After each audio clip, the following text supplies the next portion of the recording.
Today's class हम उसी चीज़ को थियोरेटिकली डिस्कस करेंगे, मीन्स कि हम मैथमेटिकली जो भी इंटेंसिटी होती है स्क्रीन पे किसी भी पॉइंट पे, किसी भी आर्बिट्रेरी पॉइंट पे हमें अगर इंटेंसिटी की वैल्यू बतानी है तो किस तरह से हम उसको मैथमेटिकली लिख सकते हैं।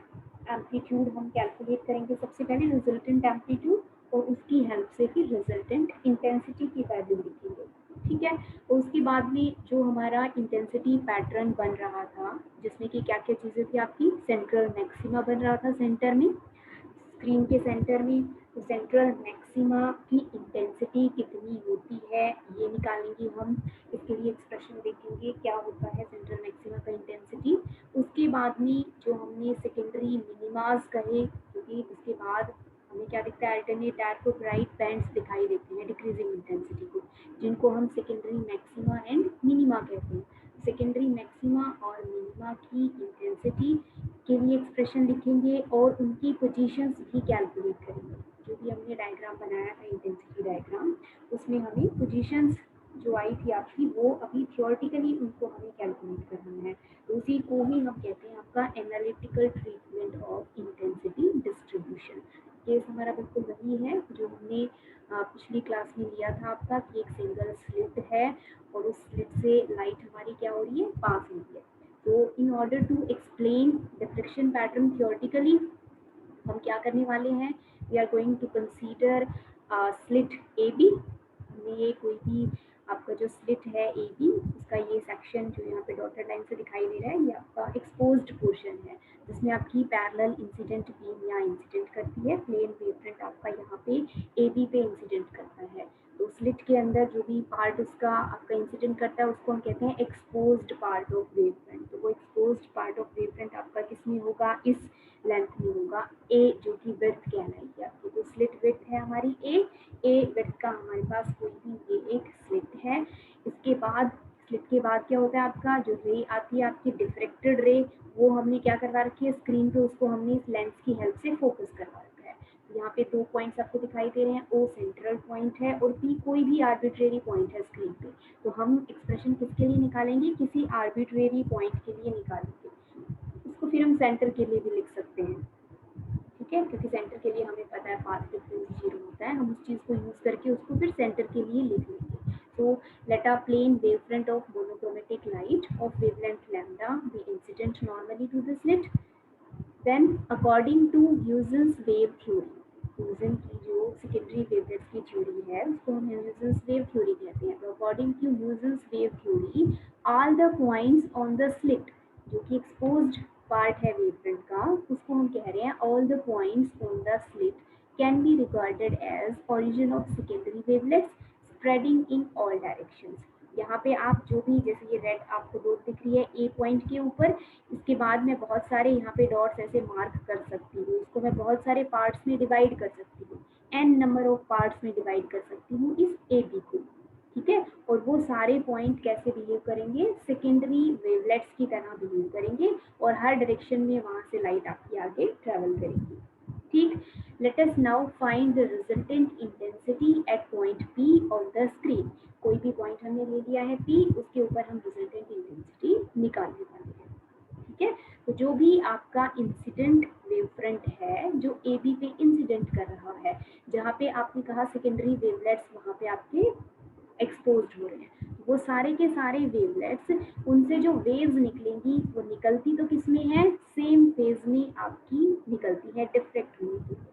वो डिफ्रेक्टेड रे लेकिन आपकी स्क्रीन पे आपका जो भी रिक्वायर्ड पॉइंट है वो कहाँ है, उस पर डिपेंड करता है कि वो कितना पाथ ट्रेवल करके उस पॉइंट तक पहुँचती है। तो डिफरेंट डिफरेंट पाथ्स ट्रेवल करके अगर रेज पहुँचती हैं उस रिक्वायर्ड पॉइंट पे, तो उनके बीच में कोई ना कोई पाथ डिफरेंस होता है।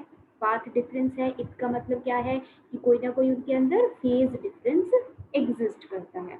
ठीक है, तो बेशक वो सेम फेज में यहाँ से ट्रैवल करना शुरू करते हैं, लेकिन उस रिक्वायर्ड पॉइंट, जैसे पी हमने बनाया है, पी सेंटर में नहीं है, तो ए से जो वेव पहुँचती है वो कम पाथ ट्रेवल करती है और बी से जो यहाँ पे जाके फोकस होगी वो ज़्यादा पाथ ट्रेवल करेगी। तो हमें क्या होगा, आपका कुछ ना कुछ उसमें पाथ डिफरेंस एग्जिस्ट करेगा।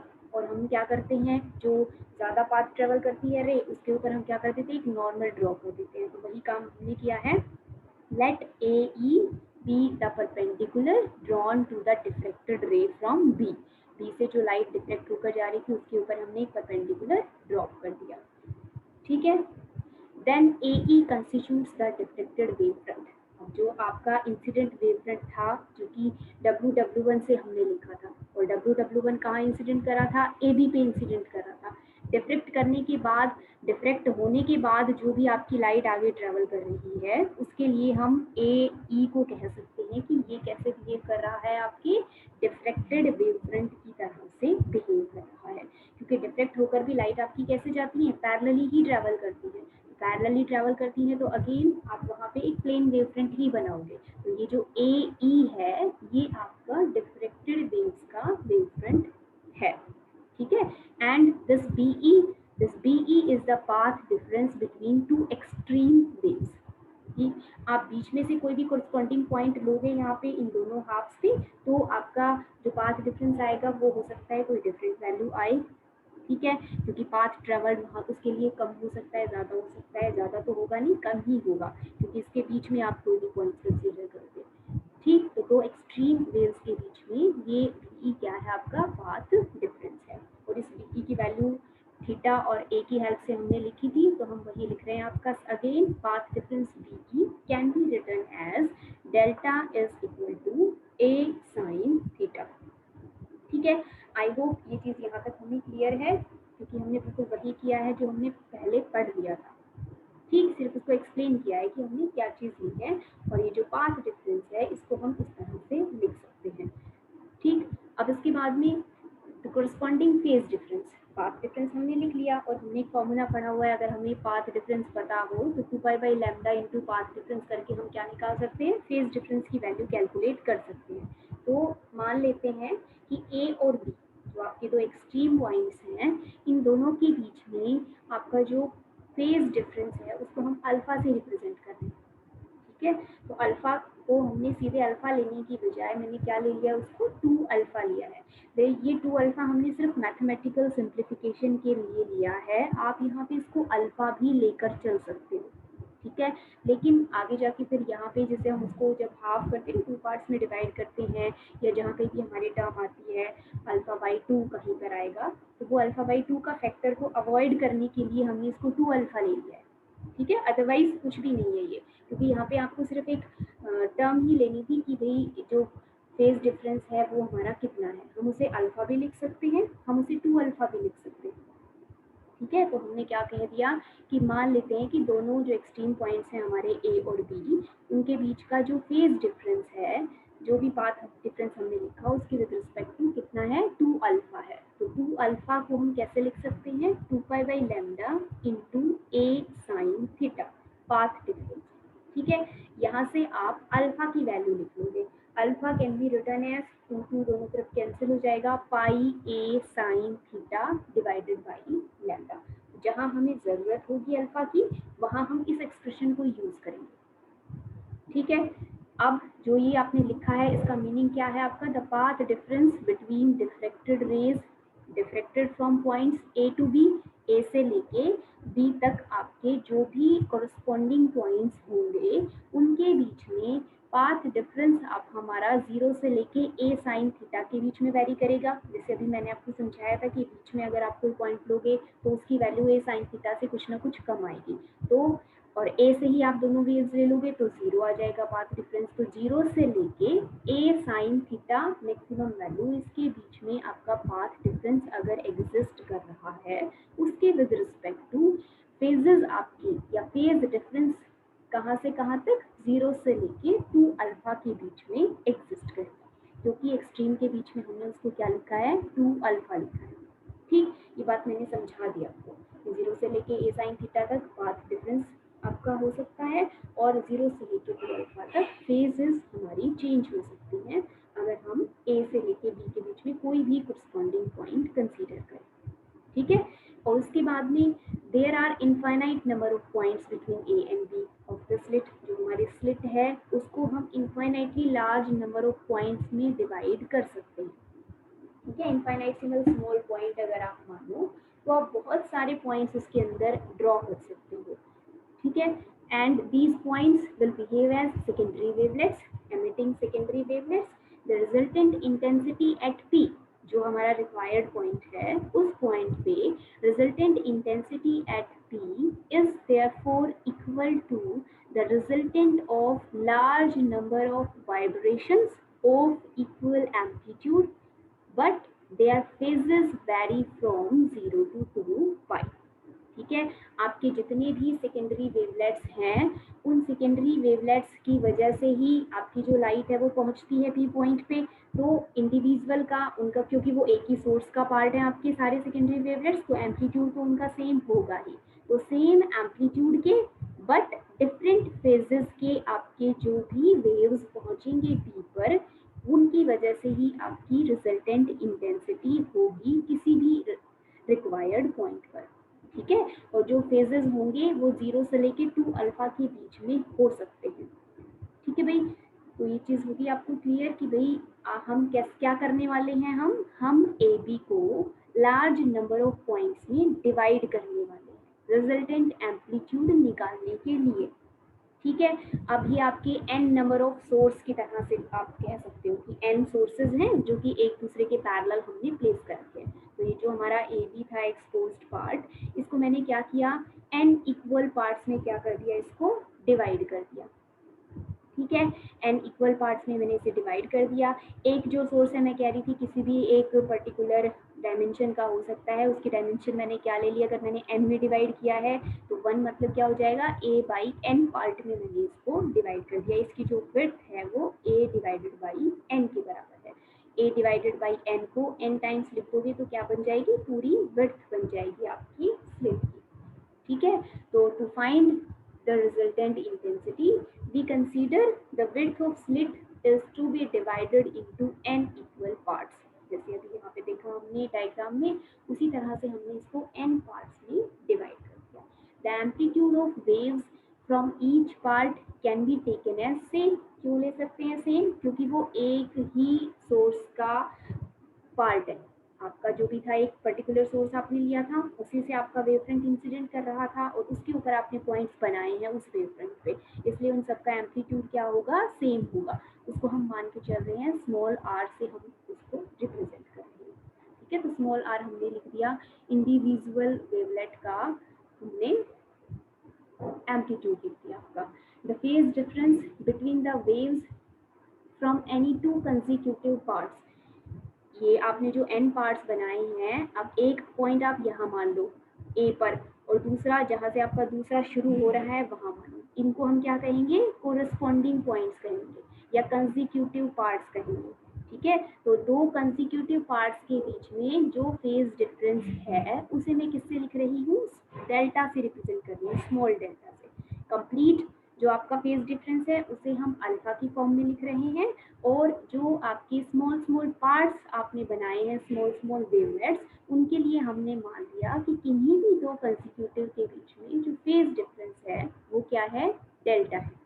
ठीक है। इनफैक्ट डेल्टा क्योंकि हमने इक्वल पार्ट्स में डिवाइड किया है, तो वो हमारा क्या होगा, 2 अल्फा का 1 बाई nth पार्ट होगा। तो हम 2 अल्फा डिवाइडेड बाई n करके डेल्टा की वैल्यू लिख सकते हैं किन्हीं भी दो कंसेक्यूटिव पॉइंट्स के बीच का सेपरेशन। कंसेक्यूटिव क्यों कह रहे हैं, क्योंकि हमने एक के बाद एक पॉइंट्स ऐसे बनाए थे, एक के बाद एक पार्ट आपने ड्रॉ किया है, और यहाँ पे डायग्राम में तो इनकी विड्थ मुझे ज़्यादा दिख रही है, लेकिन जैसे आप मान लीजिए आप पेंसिल से पेपर के ऊपर डॉट्स लगाते हो, तो एक डॉट के बाद डॉट, फिर दूसरी डॉट, फिर दूसरी डॉट, इस तरह से डॉट्स प्लेस करके आपने उस स्लिट को कंप्लीट किया है। ठीक है। और उनके बीच का फेज डिफरेंस आपने लिख दिया 1 बाई एन, और जो आपकी वैल्यू थी 2 अल्फा की, 2 pi by lambda A sine theta. ठीक है भाई।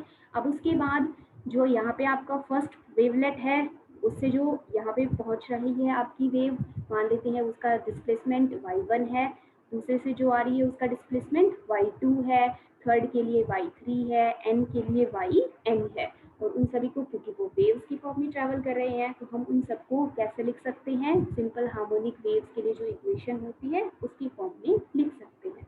So y1 will be equal to R sine omega T, आपके ओमेगा और टी का जो नॉर्मल मतलब होता है वही है यहाँ पे। बाई टू विल बी, आपने अभी अभी बताया कि दो कंसिक्यूटिव पार्ट्स के बीच में जो फेज डिफरेंस है वो क्या है, डेल्टा के बराबर है। तो y two can be written as R sine omega T plus delta. जब आप उससे नेक्स्ट में जाओगे तो डेल्टा और ऐड हो जाएगा, तो आप y3 के लिए क्या लिखोगे, 2 डेल्टा लिखोगे। फिर फोर्थ में जाओगे तो एक बार फिर से डेल्टा ऐड करना पड़ेगा, उसको फिर आप ओमेगा टी प्लस 3 डेल्टा लिखोगे। ठीक है, 1 के लिए डेल्टा 0 टाइम्स है, 2 के लिए 1 इंटू डेल्टा है, 3 के लिए 2 इंटू डेल्टा है। तो जब आप nth के लिए लिखोगे डिस्प्लेसमेंट, तो यहाँ पे इसके साथ क्या आएगा, n माइनस 1 इंटू डेल्टा। 2 है यहाँ 1 है, इट मीन्स 2 माइनस 1। 3 है यहाँ पे 3 माइनस 1 है, तो n के लिए क्या हो जाएगा, n माइनस 1 इंटू डेल्टा। ठीक है भाई, तो जो आपकी n सेकेंडरी वेवलेट्स थे उन सभी की वजह से आपने यहाँ पे एम्पलीट्यूड की वैल्यू लिख ली, एम्पलीट्यूड नहीं सॉरी डिस्प्लेसमेंट की वैल्यू लिख ली। एम्पलीट्यूड तो सबका सेम है स्मॉल आर, सिर्फ फेज डिफरेंट है, तो फेज डिफरेंट है उसके विद रिस्पेक्ट टू हमने डिफरेंट एम्पलीट्यूड की वैल्यू लिखी। रिजल्टेंट एम्पलीट्यूड आप निकाल सकते हैं, रिजल्टेंट एम्पलीट्यूड सिंपली इनका क्या होगा, सम होगा। मैथमेटिकली जो हम सम लिखते हैं, तो रिजल्टेंट एम्पलीट्यूड या रिजल्टेंट डिस्प्लेसमेंट, एम्पलीट्यूड निकालने के लिए हमें डिस्प्लेसमेंट का रिजल्टेंट लिखना होगा।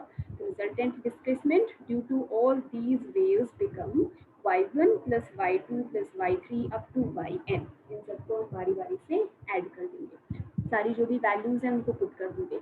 r सब में था तो r को हमने कॉमन निकाल दिया, sine omega T plus delta sine omega T plus 2 delta plus 3 delta up to omega T plus n minus 1 into delta. ठीक है, अब इसको आप लोग मैथमेटिक्स में इस तरह की इक्वेशंस सॉल्व करते हैं। अगर आपको याद है तो अच्छी बात है, नहीं याद है तो यहाँ पे इसका जो रिजल्ट लिखा है ये आपको याद करना पड़ेगा।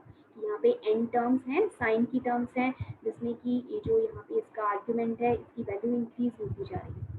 ठीक है, तो उसको हम किस तरह लिखते हैं ये आपको याद कर लेना है। इसको हम लिखते हैं sine n into delta by two, ये जिस फैक्टर से इंक्रीज हो रहा है ना उसको 2 से डिवाइड कर दिया, n into delta by two divided by delta by to, sign omega T plus n minus 1 into delta by to. जो आपका लास्ट टर्म है वहाँ पे हमने क्या कर दिया है, डेल्टा बाई टू कर दिया है। तो इसको आपने याद कर लेना है कि इसको, इस एक्सप्रेशन को हम कैसे लिखते हैं।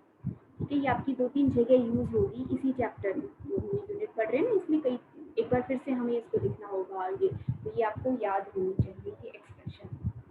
ठीक है, सो द रिजल्टेंट एम्पलीट्यूड, अगर कैपिटल ए माने हम उस पॉइंट पे रिजल्टेंट एम्पलीट्यूड, वो क्या हो जाएगा आपका, ये तो आपका वेव का पार्ट है, वेव को रिप्रेजेंट कर रहा है। ये आपकी कांस्टेंट वैल्यू है जो इसके सामने लिखी हुई है आर के साथ, तो ये क्या हो जाएगी, आपकी एम्पलीट्यूड की वैल्यू हो जाएगी। तो resultant amplitude at any arbitrary point will be equal to R sine N delta by two divided by sine delta by two. ये सॉरी यहाँ पे ना मैंने साइन नहीं लिखा, तो यहाँ पे आपका साइन हो रहेगा साइन डेल्टा बाई टू, ऊपर sine N into delta by two आता है और नीचे साइन डेल्टा बाई टू होता है।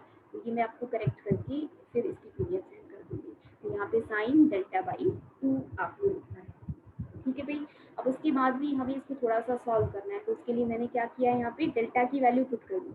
आपने पीछे लिखी थी ना डेल्टा क्या होता है, 2 अल्फा बाई एन होता है, तो यहाँ पे आप इसको 2 अल्फा बाई एन पुट कर दोगे। तो इसको पुट कर दोगे, एन बाई टू तो यहाँ पे पहले से ही है, यहाँ पे 2 अल्फा बाई एन आएगा, तो आपकी जो चीज़ कैंसिल हो रही होगी उसे कैंसिल कर दोगे और बच जाएगा हमारे पास क्या, साइन अल्फा रह जाएगा, और नीचे हमारे पास अल्फा बाई एन आएगा, तो साइन अल्फा बाई एन। ये क्या आ गई आपकी रिजल्टेंट एम्पलीट्यूड की वैल्यू आ गई। ठीक है, अभी भी ये सिंपल फॉर्म में कन्वर्ट नहीं हुआ है, हमारे डिनोमिनेटर में भी एंगल है, तो उस एंगल को हम अभी थोड़ा सा सॉल्व करके लिखेंगे। ठीक है, क्योंकि जो अल्फा है वो तो क्या है, फेज डिफरेंस का हाफ है, और एन क्या है, आपने इनफाइनाइटली लार्ज नंबर्स में उसको डिवाइड किया है। तो ये जो फैक्टर है अल्फा बाई एन, ये बहुत ही स्मॉल फैक्टर है, और जब बहुत ही स्मॉल वैल्यू के एंगल की आपको साइन थीटा लिखना होता है तो आप क्या कहते हो कि हम उसको एंगल से रिप्लेस कर सकते हैं। तो वही चीज़ हम यहाँ पे यूज करेंगे कि साइन अल्फा बाई एन क्या है हमारा, this is a very small quantity, so we can write sin alpha by n approximately equal to alpha by n। ठीक है, तो जो आपका डिनोमिनेटर डिनोमिनेटर में जो टर्म है उसको आप एंगल से रिप्लेस कर दोगे, तो A will be equal to R sine alpha divided by alpha by N. Alpha by N आ रहा है, एन को ऊपर लेके जाएंगे, N into R sine alpha divided by alpha. ठीक है, अब ये आपकी एक सिंपल फॉर्म में कन्वर्ट हो गया है। यही होता है हमारा रिजल्टेंट एम्पलीट्यूड। एन आपके नंबर्स हैं, आर एम्पलीट्यूड है, दोनों कांस्टेंट वैल्यूज हैं, इसलिए इसको हम किसी दूसरी कांस्टेंट क्वांटिटी से लिख सकते हैं। हमने इसको ए नॉट से रिप्रेजेंट कर दिया, एम्पलीट्यूड ही लिख रहे हैं इसलिए ए नॉट लिख लिया है। ए नॉट मतलब जो आपकी मैक्सिमम एम्पलीट्यूड की वैल्यू होती है वो आपने यहाँ पे लिखी है, तो A not sine alpha by alpha, this will be resultant amplitude at any point. Alpha हमारा वेरी करता है ए से लेके बी तक, जब हम दूसरे एक से लेके दूसरे पॉइंट में जाते हैं तो अल्फा की वैल्यू हमारी वेरी करती है, 0 से लेके 2 अल्फा के बीच में होती है फेज डिफरेंस की वैल्यू। तो आपकी ये जो भी वैल्यू आएगी अलग अलग पॉइंट पे डिफरेंट आएगी depending upon angle alpha, angle alpha कहीं या फिर फेज डिफरेंस अल्फा कहीं। ठीक है, where A nought is maximum amplitude, बताया मैंने आपको कि एम इंटू आर क्या है, आपका मैक्सिमम एम्पलीट्यूड की वैल्यू है। एम्पलीट्यूड निकाल दिया, अब क्या लिखना होता है हमें, इंटेंसिटी की वैल्यू लिखनी है। Intensity is directly proportional to amplitude का स्क्वायर, तो I will be equal to A square, और वो क्या हो जाएगा, A not square sine square delta divided by alpha square. ठीक है, तो इंटेंसिटी किसी भी पॉइंट पे किसका फंक्शन आ गई आपके पास, अल्फा का फंक्शन आ गई। ठीक है, अल्फा का फंक्शन आ गई, और अल्फा आपका किस पे डिपेंड करता है, जो आपका एंगल ऑफ डिफ्रेक्शन होता है उस पर भी डिपेंड करता है। तो intensity is a function of alpha and it's also function of theta. ठीक है भाई, तो यहाँ तक हमने क्या चीज कैलकुलेट की, आपकी रिजल्टेंट इंटेंसिटी की वैल्यू कैलकुलेट की है। ठीक, ये किसी भी आर्बिट्रेरी पॉइंट पे आपने रिजल्टेंट इंटेंसिटी लिखी। उसके बाद मैंने कहा था कि हम क्या करेंगे, उसके बाद हम जो भी हमारा इंटेंसिटी पैटर्न दिख रहा था उसको हम एक तरह से सॉल्व करेंगे, पोजीशंस निकालेंगे और दूसरा आपकी इंटेंसिटी की वैल्यू निकालेंगे। तो इंटेंसिटी निकालेंगे हम सबसे पहले सेंट्रल मैक्सिमा की इंटेंसिटी कैलकुलेट करेंगे। तो द रिजल्टेंट एम्पलीट्यूड एट ओ, जो हमने ओ लिखा है ना, सेंटर स्क्रीन का जो सेंटर है, that is along the direction theta is equal to 0। जब हमारी रेज इंसिडेंट के साथ 0 एंगल बनाती हुई डिफ्रेक्ट होती हैं, उस सिचुएशन में वो जहाँ पे भी फोकस होती है वो ही हमारा सेंट्रल मैक्सिमा का पॉइंट होता है। थीटा वहाँ पे 0 होता है। अब थीटा 0 है, आपने पीछे अल्फा लिखा था, alpha was pi A sine theta divided by lambda. ठीक है, उसको भूलना नहीं है, मैंने कहा था जहाँ पे भी हमें जरूरत होगी हम उसको पुट कर देंगे, जहाँ अल्फा है वहाँ पे हम उसको पुट कर सकते हैं। तो इसके विद रिस्पेक्ट टू अगर थीटा 0 है, साइन थीटा पुट करोगे तो अल्फा भी क्या हो जाएगा, आपका 0 हो जाएगा। ठीक है, और जो आपका रिजल्टेंट एम्पलीट्यूड है, इसकी जो एक्सप्रेशन है A not sine alpha by alpha, ये क्या बन जाएगी, साइन 0 0 होता है और अल्फा भी 0 हो गया, तो 0 बाई 0 की फॉर्म बन गई, जिसको कि हम इनडिटर्मिनेट फॉर्म कहते हैं। तो इस तरह की इक्वेशंस को जब ऐसा आ जाए आपके पास तो उसको आप कैसे सॉल्व करते हो, लिमिट्स की हेल्प से आप सॉल्व करते हो उसे। तो एल हॉस्पिटल रूल अप्लाई करके हम एम्पलीट्यूड की वैल्यू कैलकुलेट करेंगे। अदरवाइज ये 0 आ गया एंड 0 इज नॉट पॉसिबल, क्योंकि वहाँ पे तो इंटेंसिटी मैक्सिमम दिखाई दे रही है, उसकी वैल्यू कैलकुलेट करने के लिए हमें एल हॉस्पिटल रूल अप्लाई करना पड़ेगा। कैसे अप्लाई करते हैं हम लिख देते हैं कि ये जो हमारा एंगल है दैट एंगल टेंड्स टू 0। ठीक है, क्योंकि आपने वहाँ ऊपर लिखा है अल्फा इज 0, तो limit alpha tends to 0 sine alpha by alpha can be written as, आप न्यूमरेटर का भी क्या कर देते हो डिफरेंशिएशन और डिनोमिनेटर का भी डिफरेंशिएशन कर देते हो, तो आपने D by D alpha of sine alpha and D by D alpha of alpha लिख दिया। ऊपर वाले को कैसे लिखेंगे, कॉस अल्फा हो जाएगा इसका डिफरेंशिएशन और नीचे वाले का 1 हो जाएगा। अब जब लिमिट पुट करेंगे तो इसकी वैल्यू किसके बराबर आ गई, 1 के बराबर आ गई, कॉस 0 इज 1। ठीक है, that is A will be equal to A naught and A naught क्या था, मैक्सिमम एम्पलीट्यूड की वैल्यू थी, इसी के बराबर आनी चाहिए थी आपकी intensity. Intensity will be I is equal to I naught। I naught का मतलब है आप मैक्सिमम इंटेंसिटी लिख रहे हो, तो I naught is equal to A naught का square and this will be the maximum value of intensity during diffraction at single slit। ठीक है, तो आपने सबसे पहले क्या कैलकुलेट की, इंटेंसिटी की वैल्यू कैलकुलेट कर दी सेंट्रल मैक्सिमा की। ठीक है। अब इसके बाद हम एक और पॉइंट, जो नेक्स्ट पॉइंट है ये हम आपका नेक्स्ट क्लास में करेंगे, आज की क्लास में हम इतना ही करेंगे।